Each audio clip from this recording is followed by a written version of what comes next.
Murrow News 8 starts right now.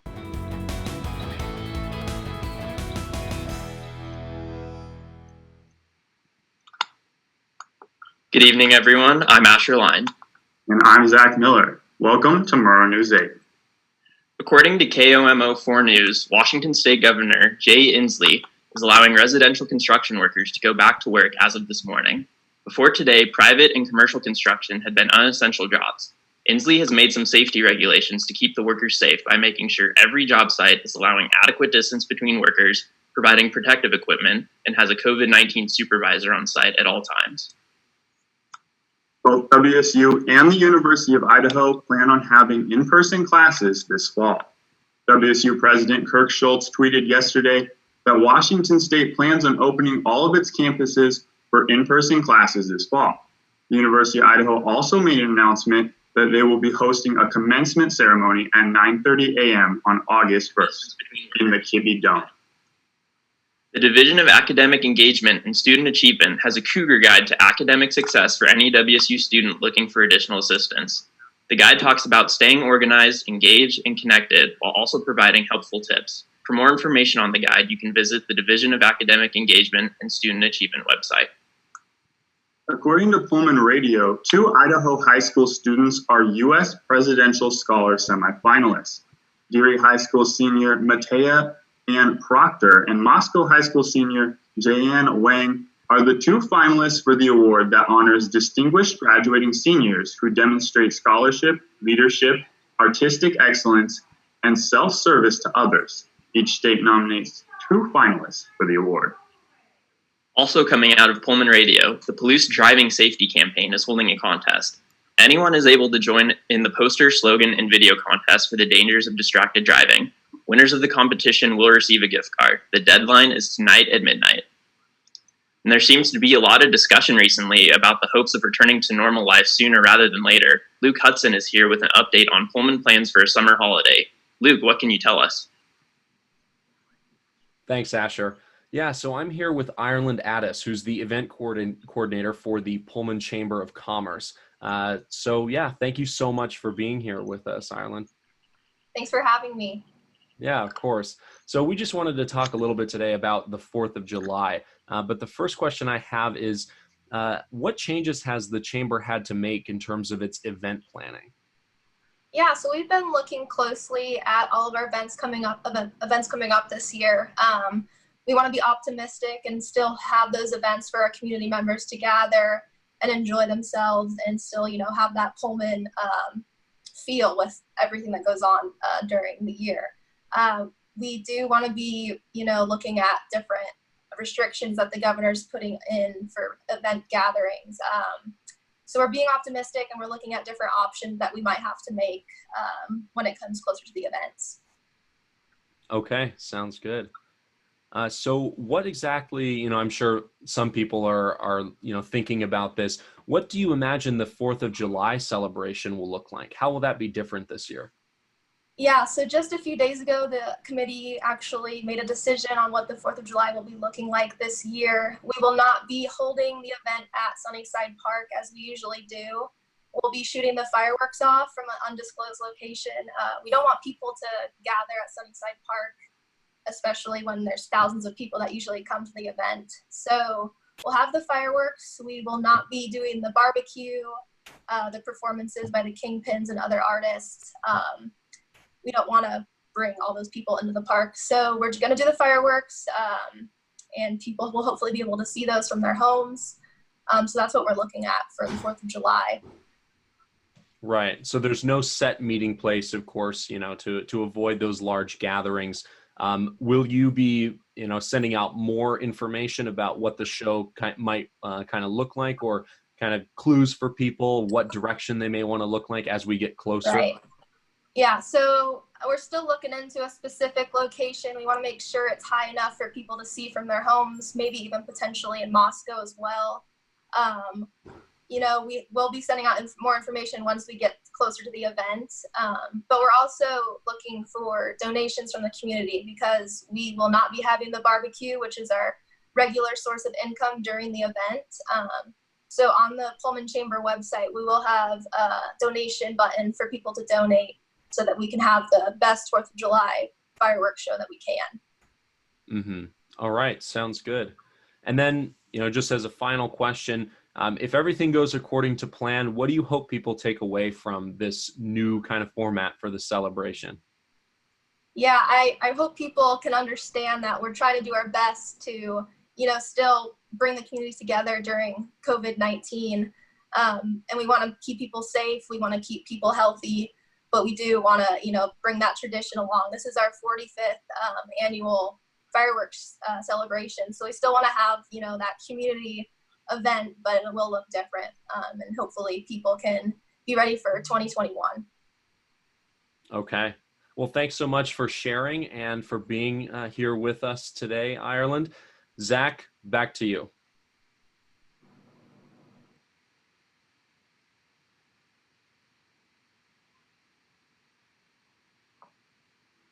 Thanks so much for joining us, Luke. Volunteer firefighters from Whitman County Fire District 7 out of Rosalia responded to a fire on U.S. Highway 95, south of Rosalia, around 4:30 this morning that destroyed a shop. Volunteers from Whitman County Fire District 10 from Oaksdale, District 2 from St. John, and District 11 from Steptoe and Colfax also responded to assist. No one was hurt. The City of Pullman's fire investigator has been called in to determine what caused the blaze. Also, the Spokane Veterans Home confirmed 9 new cases of coronavirus yesterday and also announced they will be transferred to Mann Grandstaff VA Medical Center for treatment. The Washington State Department of Veterans Affairs reported 34 veterans and 13 staff members at the home tested positive for COVID-19. Idaho Governor Brad Little announced a plan to start reopening the state. He said business could go back to, quote, somewhat normal operations by the end of June.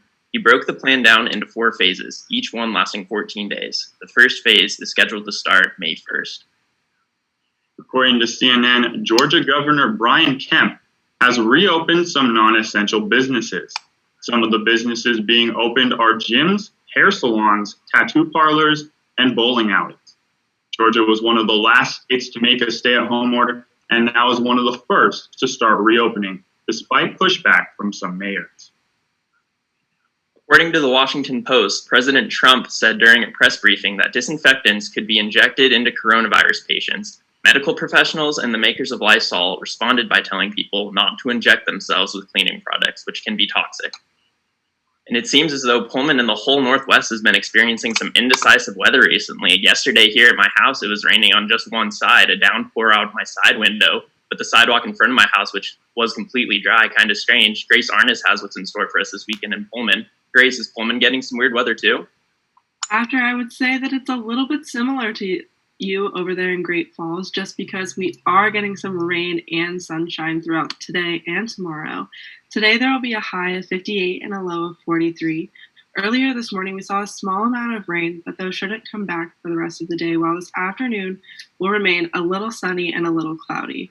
Sort of a mixture of the two, kind of like at your house.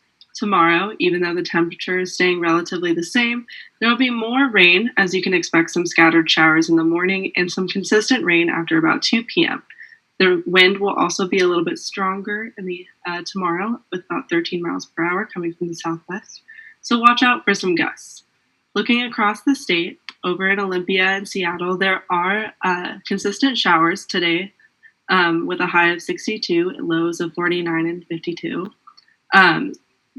If you're over on the west side, just bring your umbrella or a normal rain jacket, because I don't know anyone in Washington who uses an umbrella.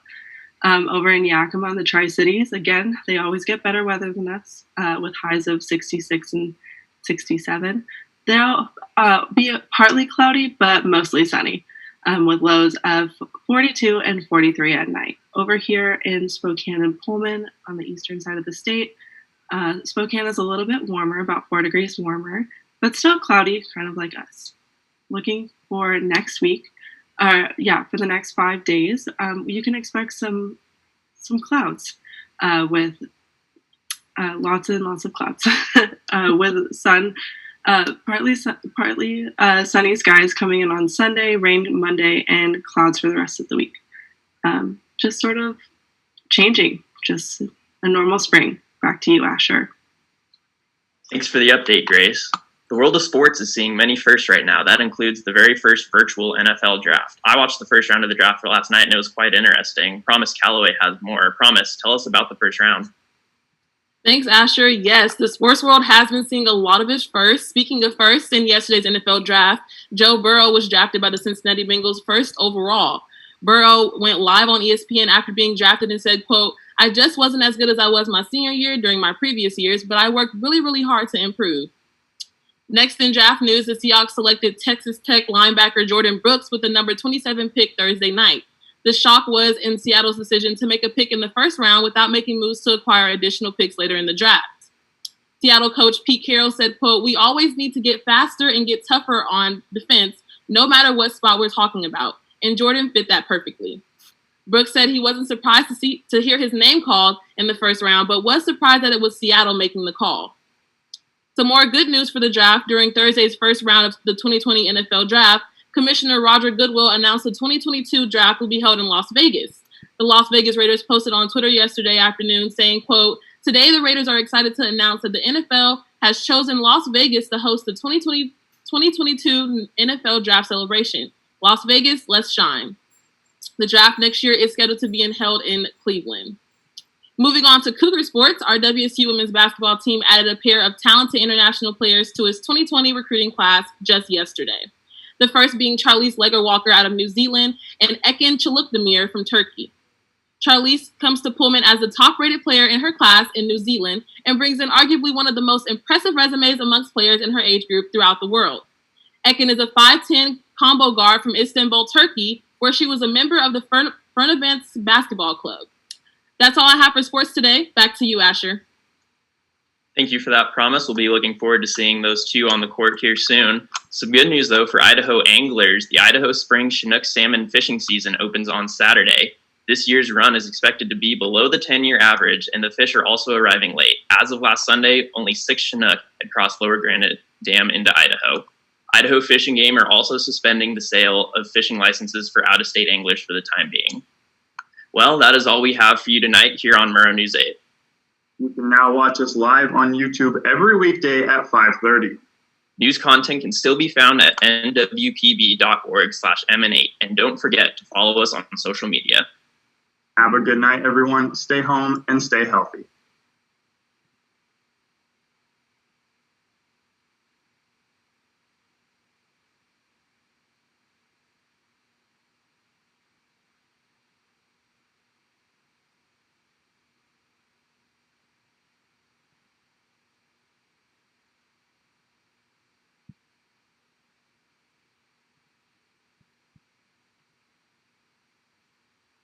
Good job, you guys. It looked really well.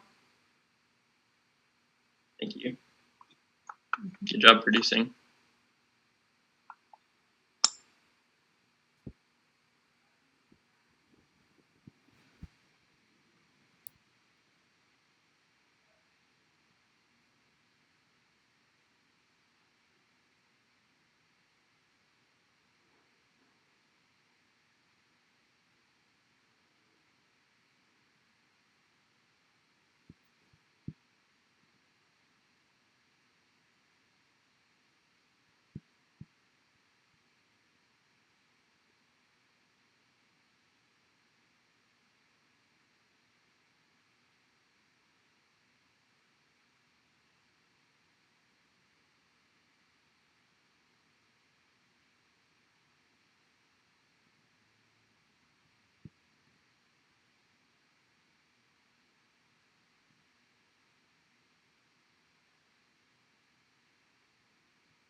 Hi, Matt.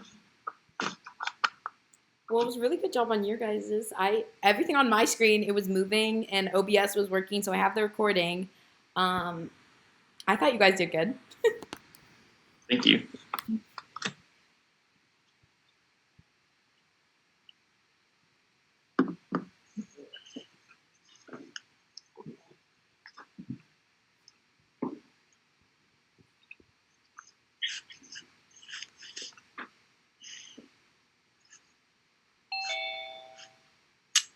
All right, you got me? No. So right before the newscast, my Zoom malfunctioned and said, you need to restart Zoom. Your audio doesn't work. And I go, I cannot. So I turned on the stream, which worked well. We had a good show. It looked good. So nice work as far as the execution of it all. So I had no reason for you to hear me. That's why I jotted down my SOS messages. So what's already been discussed? What did we like? I just said I thought it went really well. Obviously, I wish we got more visual elements, but I think what we had was good, especially like Luke's little package. The interview was really cool, and I think that's an element we haven't done before, so I think that was really good to include. Everyone read very well. We had a lot of full screens in sports, which was good. And we had some VO in the beginning of campus and stuff, but throughout the newscast, I wish we had a little more. Yeah, would have been ideal, but I like the effort with you had asked the same question, what do you think you can add to this story that you're writing? And I think it's valuable because we had more than probably